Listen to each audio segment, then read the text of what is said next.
how some of the things that you do. Well, first of all, I was a wellness teacher at East and Whites Creek High School, and we dealt with various type of topics about sexuality and dealing with conflict resolution and dealing with drugs and various other topics.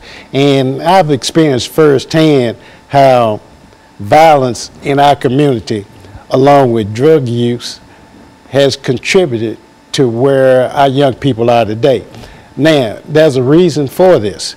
Most of our students were on the low end of the socio-economical level, and a lot of times, money can put people at ease, and lack of money will want people to go out and do things illegally in order to feel good about themselves. And this is one thing that I try to teach, is that we have to be productive citizens that will contribute to society, give back to society, and not just go out there and break laws, and even though you may disagree with some of the laws, but there's certain rules and regulations, excuse me, that we have to live by.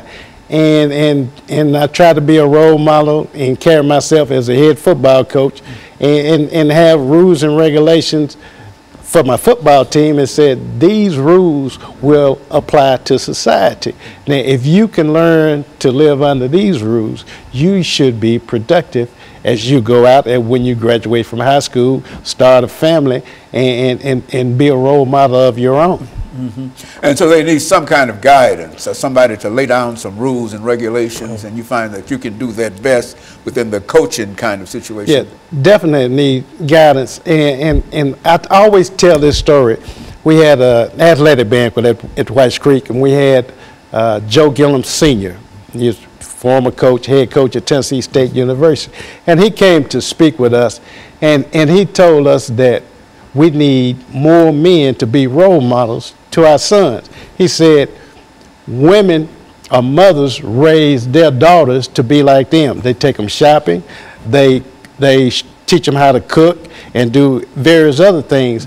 And you don't see our fathers out with the sons in the community, in the mall or going to some type of event, taking part with their sons and showing them how to be responsible, showing them that, it's okay to act this certain way. You don't have to act like your friends down the street. And so we need more men to be the role models for our youth today. Mm-hmm. And Reverend Hayes, I understand that you've had an extensive coaching career. Not only are you involved in the ministry, but you consider yourself a coach, right, in a real right. sense. And so what, in terms of meeting those challenges, what do you do in terms of talking to young people? Well, one of the things that during my time that I was a Little League coach, baseball and football coach, I was very strict.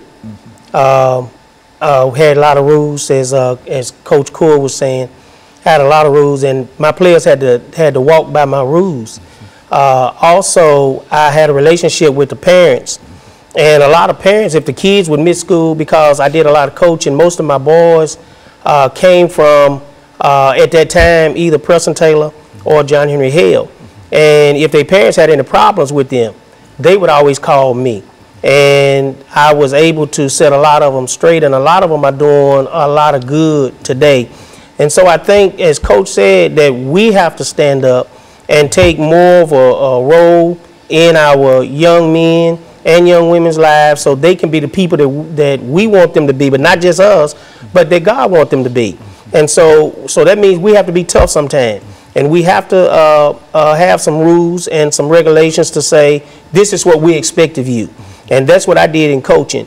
I expect to win. I mean, Coach RCoure was one of the greatest football coaches in high school. And so in Little League, I felt I was a great coach. And I was good because I didn't believe in losing. But at the same time, I believed in pushing those kids to be the best that they could be. And so in a real sense, they live by example. I mean, if they can see a good example, then they are more than likely to follow it. Is that what we're saying? Yes, most definitely. You have to have a role model that people look up to. And on the way over here, I was just thinking about sometimes we look at the wrong role models, and I look at a guy like Puff Daddy, whatever his name. You see, when he goes out into the business world, he has a shirt and tie and a suit on, even though, you know, he may put out various other type music. But you see, in order to him to be successful, he have to be a certain way. We can't live in a bubble or a vacuum. You know, we have to reach out to various aspects of our community. You just can't live here and expect you carry yourself a certain way.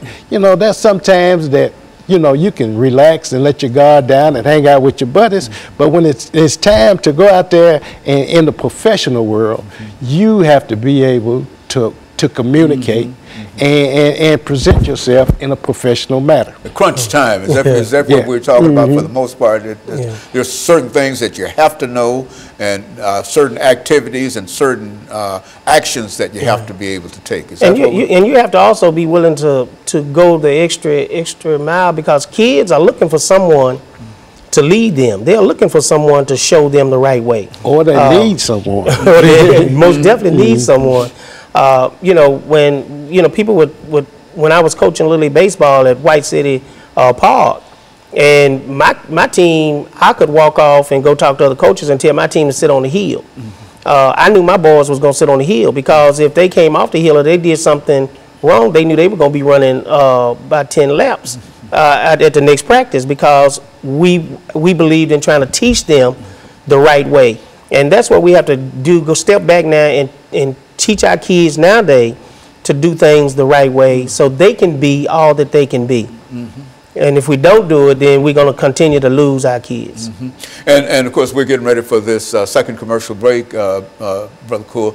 And when we come back, we'll have an opportunity to get into a program, Reverend Hayes, I think that you have dealing with young people. And we'll be back with our audience following this short commercial break.